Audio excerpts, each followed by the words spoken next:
How are you all?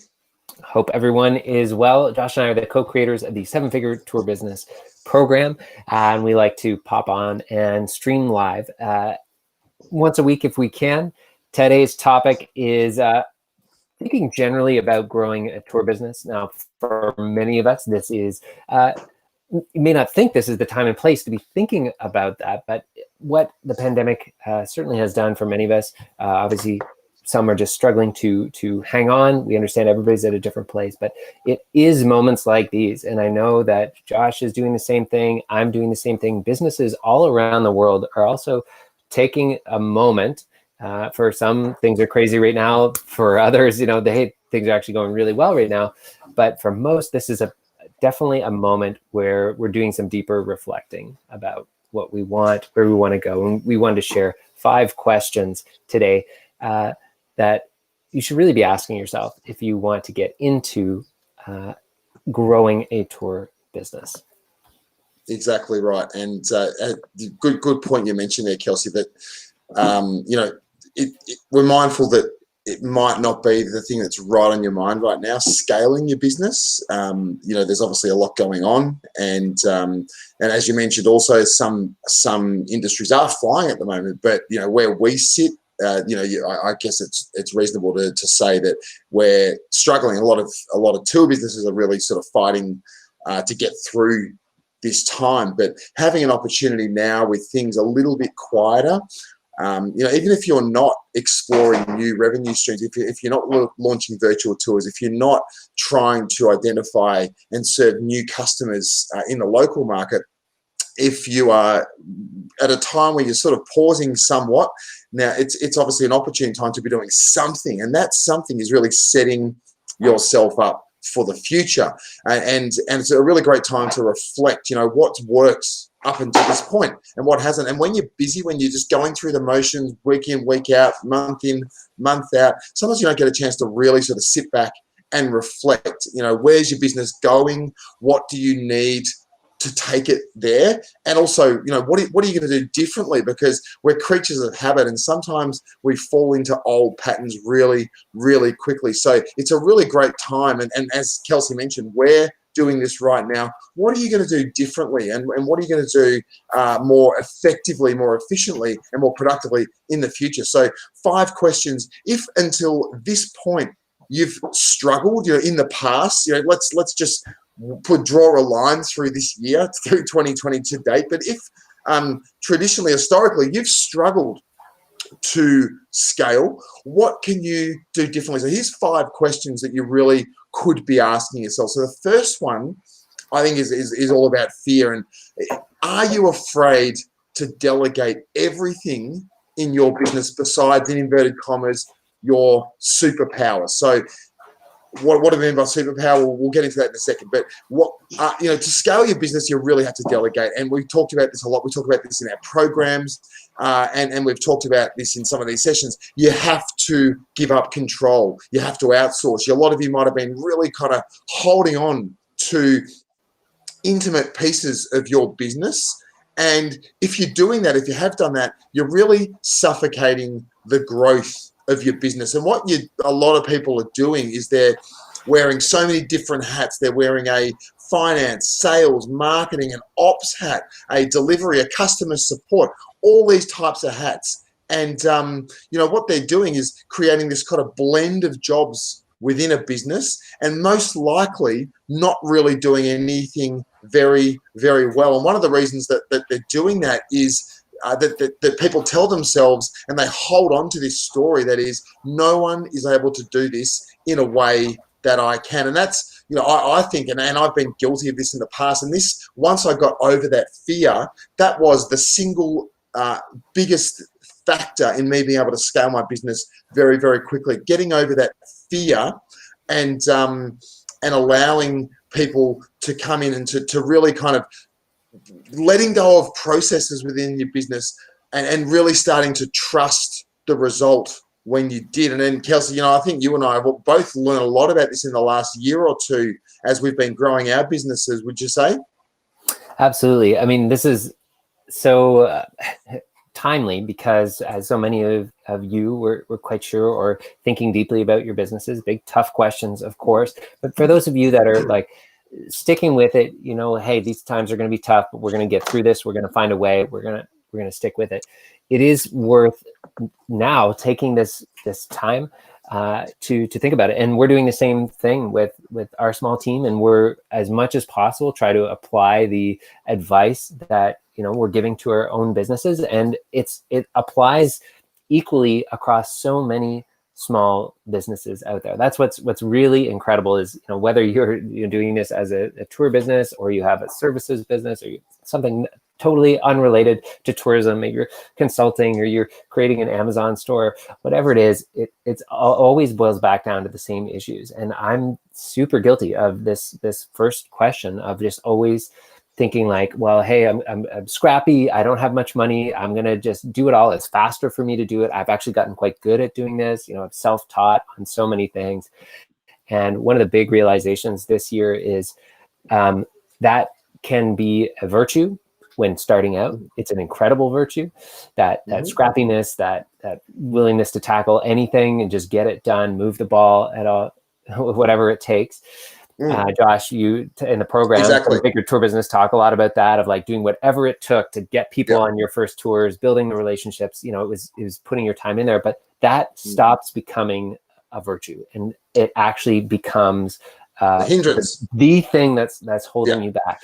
Exactly. And we're feeling those growing pains on our side right now, where our team is too small for the commitments that we've made to many of our customers, and then also for the plans that we want to go. So like we're taking this beat and being like, holy cow, there is a lot that we need to delegate. There's a lot that I need to step back from personally, because frankly, it's getting in the way. And so when you're thinking about relaunching that business, this is really a time to not necessarily go back to that scrappy mindset where it might ultimately be a thing that holds you back.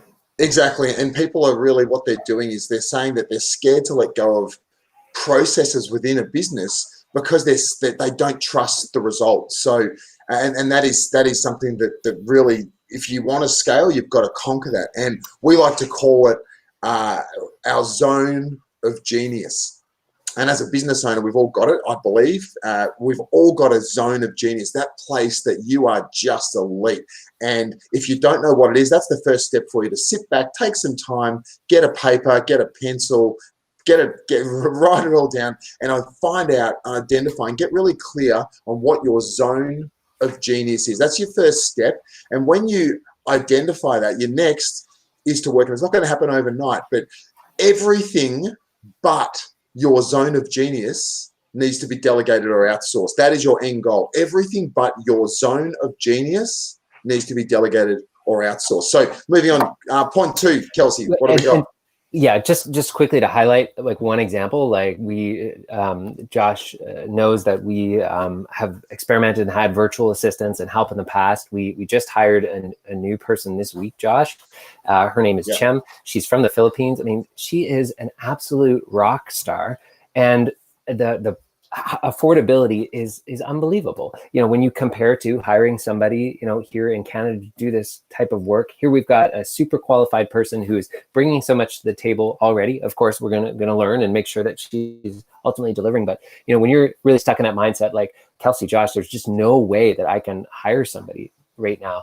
Really, you've got to be able to think outside that box, because you can tap into labor markets, and this global pandemic is advancing that so much more. More people are doing virtual work than ever before, and there are incredibly talented people that can help get some of these things off of your plate, and we're talking at incredibly affordable rates. So don't trick yourself into thinking like this is going to be too expensive. I just can't go down that road. It could really be the best thing you could do at a time like this. It could be. Just really quickly, Kelsey, I've just got Michael who's on in the chat over there. He says that there's a bit of interference. I don't know if it's your feeling or something. Hey, Michael, great to have you. It may be on your end. I'm looking at the signal stream, and it does look strong. Empathy to you. Hopefully, it's going to be recorded. So even if it's a bit choppy right now live, hopefully we'll have a nice crisp stream. If anyone else out there is having the same problem, let us know. But we'll soldier on, and we'll just hope it's just that you're in there, Michael. Cool. So that's the first question there was, am I afraid to delegate? Am I paying too much of an opportunity cost right now? And this could even be in preparing for coming back. It could be with launching new products or services, doing something online, wherever you are. This question does apply. Am I afraid to delegate everything besides my superpower, my zone of genius? If you were going to hire you, what would it be? The second question really has to do with systems and systematization. And am I automatically attracting leads and then sort of systematically turning them into customers? And, it might even make sense to think about, Josh, those people who are trying to, let's just pick one or the other. Let's say you have developed or adjusted an existing tour, and you're sort of preparing to say, like, look, I know that this local market regionally, like I'm here in Canada, there's a lot of intra-Canada travel that's happening right now. Say I've got my product or service adjusted to serve that market. Do I have a systematic way to collect leads? How is there an ongoing process that's happening even right now? Even if, let's say, this is planning for a future date or a few months down the road, or even next spring, or whatever the case may be. Do you have a system in place that is targeting those people, that is allowing you to maybe retarget them with paid ads? Is it the details don't really matter here, other than that it's systematic? Is there a way exactly, and it doesn't need to be doesn't need to be a paid solution either. It doesn't. Absolutely. Yeah. But it does need to be systematic. And Josh, when you maybe that context, when you were really growing, how did you move from that scrappy feeling where it's like it was your hustle or maybe your small team's hustle to, hey guys, we really need a system to constantly find these ideal customers? What was the key insight from that transition? Well, can I be honest with you? And I guess it goes back to our first point. What I identified was that was a really core weakness of mine. So when I was off over there, really implementing my zone of genius, then I had a business development manager who had systematized that and I was seeing leads coming in every day. And so the fine details, KT, I can't actually really tell you what they were, but that's the perfect answer though. We're doing the same thing. All of the marketing for the Online Tourism Academy, for Be a Better Guide, it's always just been sort of us, our scrappy, our sort of learning. And this is the first time that we're reaching out and getting some core help from a marketing team to really fulfill that gap. And it's definitely uplifting, where you can sort of say your piece. You're focused on, hey, here's the results that we're looking for. We need to find a way to consistently do X, Y, or Z. And in your case, selling tours and activities, that might be collecting email addresses of the ideal customer avatar. It might just be engaging them with helpful content or PDFs or inspiration. That's what I do know. Just bringing back memories. My business development was one of the things that we did, and I'd never seen anything like this at the time, but he created an ultimate luxury guide to Australia, which comprised Southern Australia. And he identified, at the time, I was like, oh, it blew my mind. But he found a marketing company out of the Philippines called Straight Arrow. And I was like, at the time, and this was 7-8 years ago, I was a bit skeptical. It was really, really cheap, but he worked with them on a couple of different projects, but specifically to create this ultimate luxury guide to Australia as a really great lead magnet. And I can't give you the specific details, but it was incredibly effective at generating leads and capturing data from our real number one target market. Look, we've mentioned the Philippines a couple times too. I just want to share that URL, onlinejobs.ph. This is a great resource. You can go there. They have all kinds of blog articles, resource guides, all about working with people from the Philippines. Just that can give you a head start. You can find some resources there. A couple more people chimed in. Paul saying, sounds good in New Zealand. Thomas says, sounds good, looks good. Hey, great. Stevie T, hey, you guys are diamonds doing G'day, Stevie T. How you doing? I'll have to watch it at a reasonable hour here. Peace and love for all of us at Mop Top Tours in Liverpool. Stay safe, everybody. Thanks, Stevie T. Good to have you here, Stevie. Awesome. So that second question is really about, do I have a systematic way of generating those new leads? And if you don't even know where to begin right now, that's okay. But asking yourself those questions, finding the answers is really easy. It's just implementing a system, and these systems aren't too complicated. They don't need to be, super expensive. But having a system to capture leads, and we've talked a lot about a few different, options and solutions. Really, it's very much business specific, but having a digital waiver in place is a really effective way to systematically grow your community, your list, creating great content, capturing leads from providing great free content, a whole range of other ways. But getting that system in place is really, really important for you to be able to scale. In the full 7-figure tour business program, we have a lot of interviews with tour business owners who have surpassed that 7-figure mark in terms of revenue with their tour business, and they have tons of inspiration, because that's one of the key questions is, well, how did you get that many customers? And almost always the diversity of answers was empowering and inspiring, and hopefully not overwhelming, but you can see, wow, I can do this through paid ads. Wow, I can do this through online travel agents. Wow, I can do this through blog posts and SEO. Wow, I can do this through networks of individuals. The key here is not to overwhelm you, but just to be inspired that it is the system for generating new leads that is important, not the details of the system. You just need that system. So if you're thinking now, think about that system for generating the new leads.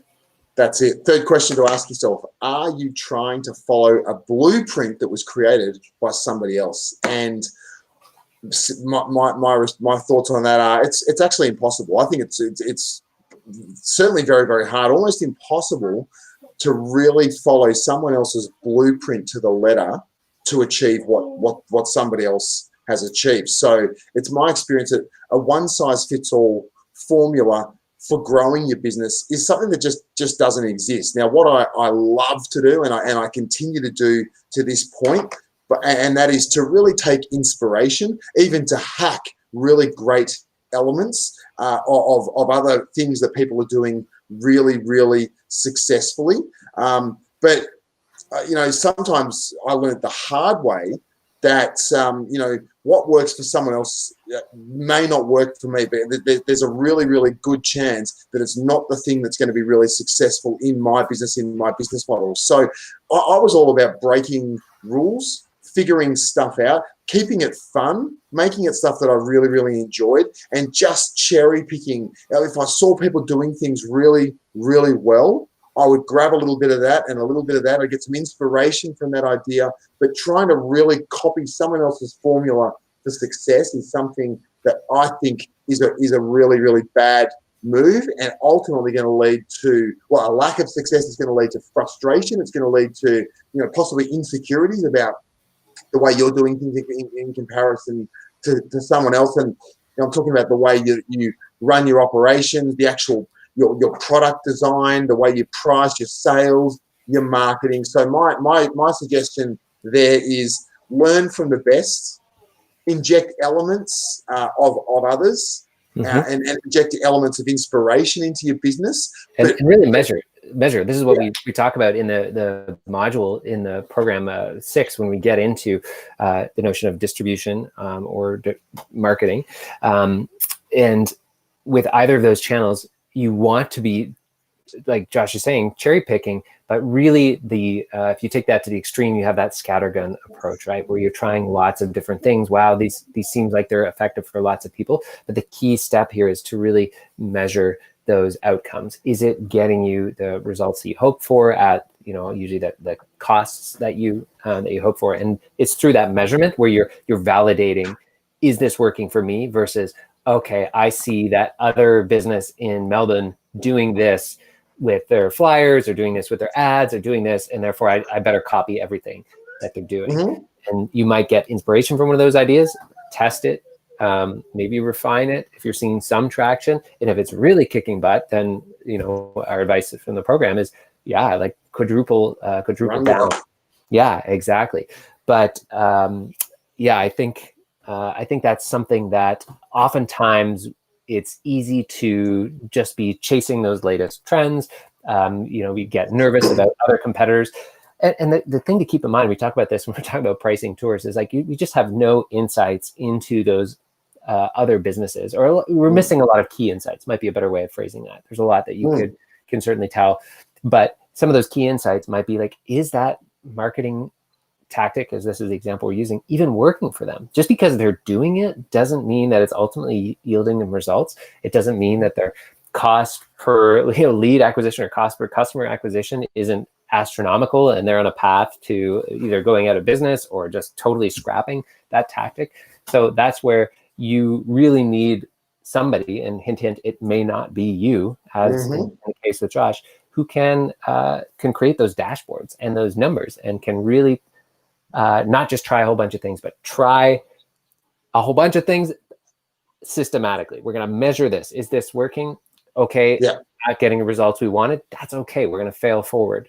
That one's gone. Let's try the next thing, and try not to measure and test them all at once, because hey, that leads to just exactly. And that leads beautifully into to point 4, KT, which is this: are you comfortable with missing goals and targets? And if you want to scale your business, and if you really want to build a successful business, it's not about the result.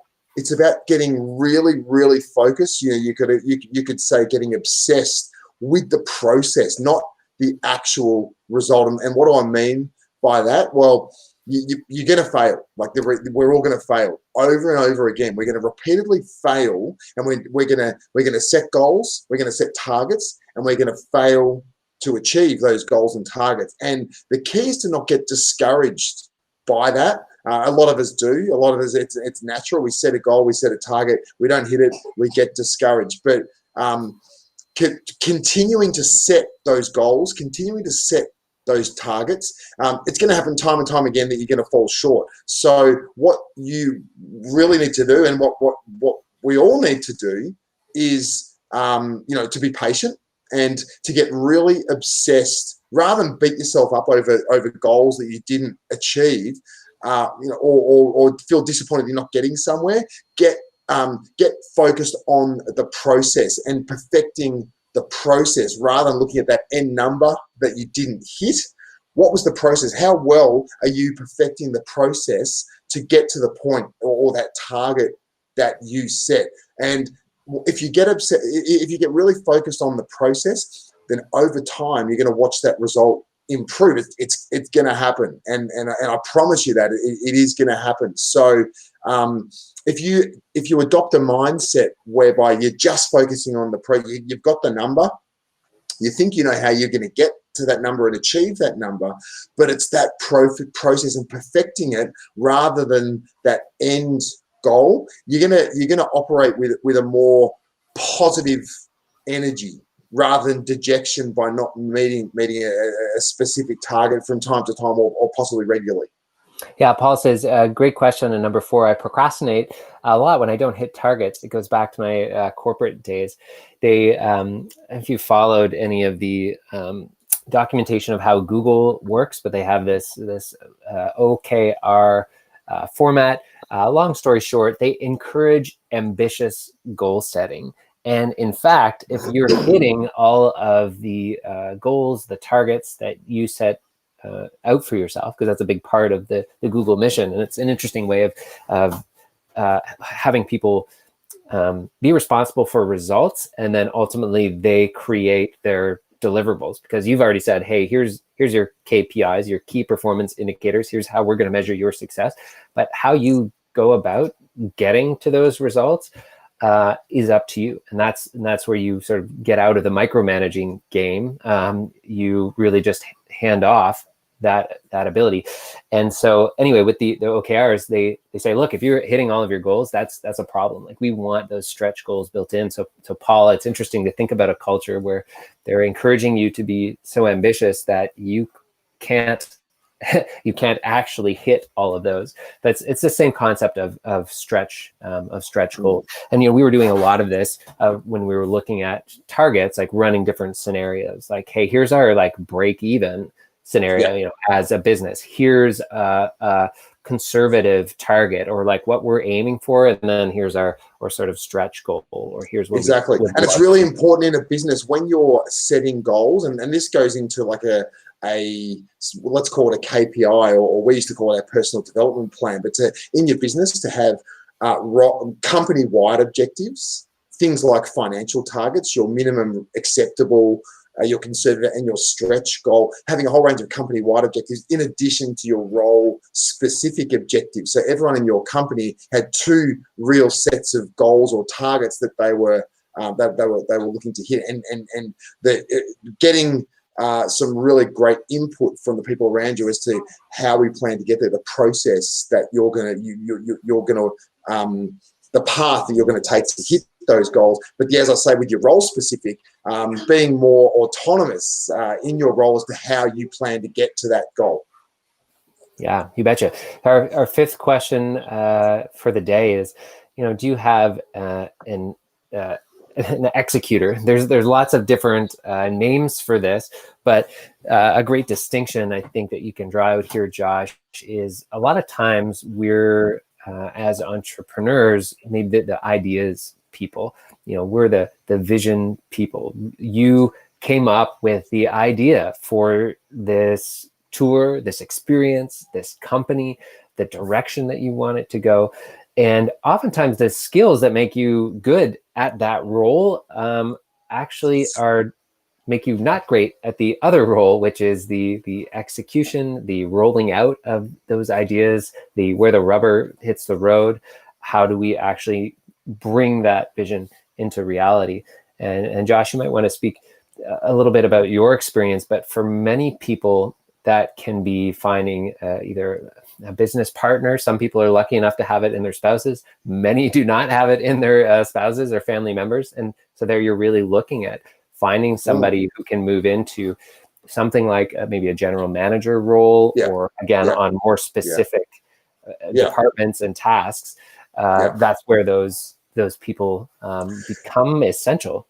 Yeah, exactly. And you find if you are, and we are all entrepreneurs. If you're on this call, if you're listening to this, and if you're the owner of a tour or activity, absolutely, I would define you as an entrepreneur. It takes a lot to actually get out there and to bring to life what was in your head. So that's awesome. Now you're certainly, I would then say, an ideas person. You're an ideas guy or girl, and can you bring to life your ideas? Yes, you absolutely can. But my experience was, it used to almost break me to take what was an idea and to bring it to life with all those moving parts. And it used to almost kill me. It was so scattergun in its approach. It was so taxing. It was stressful. It was the strain on my brain from bringing, like the TV signal, bringing it together to create the picture that we all see. And I didn't realize how exhausting, stressful, taxing that was until I found an executor in my first business development manager, who then became my general manager, and who came from came from a corporate background, and could understand the vision that I had, could understand my entrepreneurial spirit, and could really systematically, in a beautiful, methodical, organized way, considering the risks associated and being able to cost things, to be able to present it in a really orderly fashion, to be able to identify all those moving parts that needed to come together, and we could see a plan, and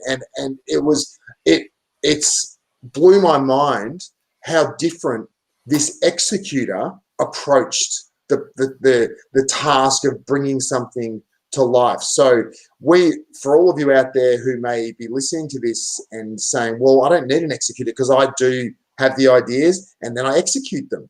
Yes, you probably do, but at what cost? So having someone to execute in a really organized, beautifully systematized, methodical fashion is an incredibly good investment. Yeah, I've just shared a link there, Josh, to the book Rocket Fuel by Wickman and Winters, the one essential combination that will get you more of what you want from your business. This book came out in 2015. I will confess I have not read this book, but it gets recommended to me almost every other day, and it really hones in on this idea of the ideas person, and then the person who is responsible for executing it, to getting it done. And that combination is actually the rocket fuel, so to speak, that propels the business. A super quick anecdote. I put that book link in the chat there if you want to check it out. The what's his name? Pat Flynn is he runs a website called Smart Passive Income. He's known for online marketing, for helping you grow an affiliate business. He has a very successful podcast, so he has, I think, online programs around how to be podcast. Anyway, in one of those episodes, he really got into this idea, and he says, look, I have so many great ideas. I love doing things, the content creation, like creating programs, like doing the podcast. He's got like 1 billion episodes of this really popular podcast. So he actually hired just a general, like a project manager for his life, to increase his own productivity. Somebody who can look at the year, and says, like, hey, here are the goals. Here's what I want to do. I'd love to be able to hit whatever, create this new program, also do this many episodes of a podcast, also do this, also do this. Okay, there's all the ideas. And then that project manager would break it all down into bite-sized chunks, and then basically come to him. And it's almost like creating, in some ways, like a mini boss. But he just found that so helpful. Somebody who just came to him, he said, look, this week, here's what we need from you. And I think he even got into scheduling. We're like, okay, from now on, Tuesdays are going to be your podcast recording days. We're not going to do anything else, any other podcast recording on any other days.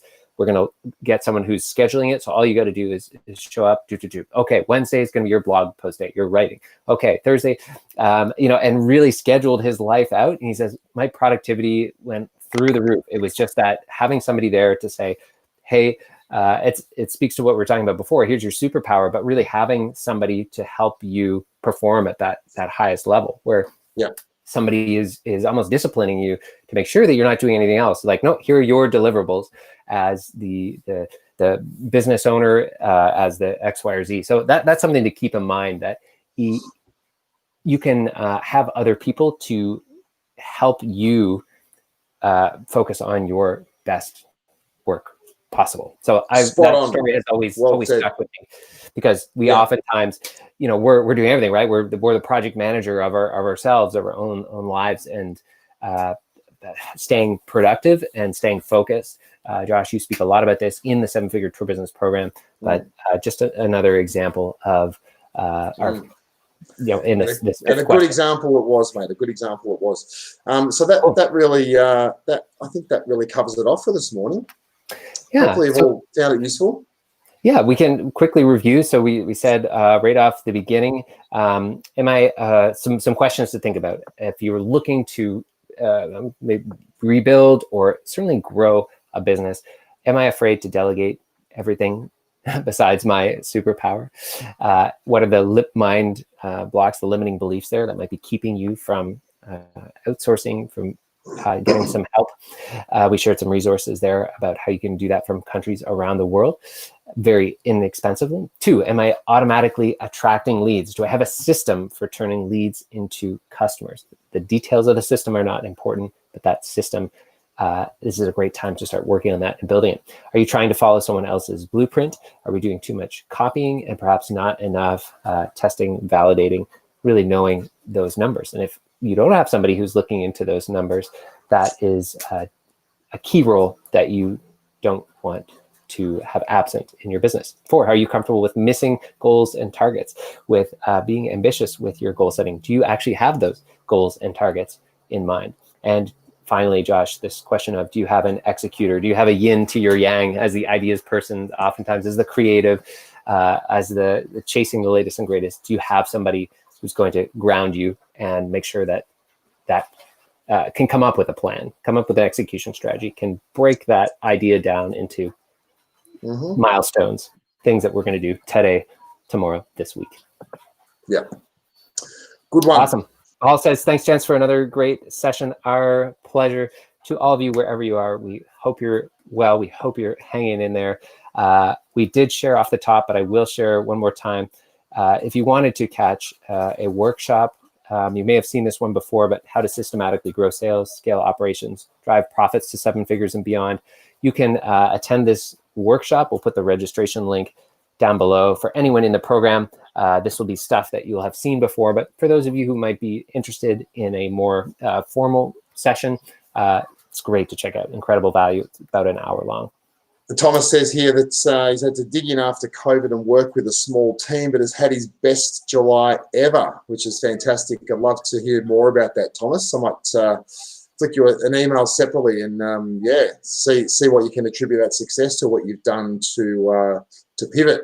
So absolutely, Thomas. Thanks so much for sharing. And for everyone else who's had some wins, let's share them in the comments below. Yeah. Thanks so much, everyone. Signing off, and we'll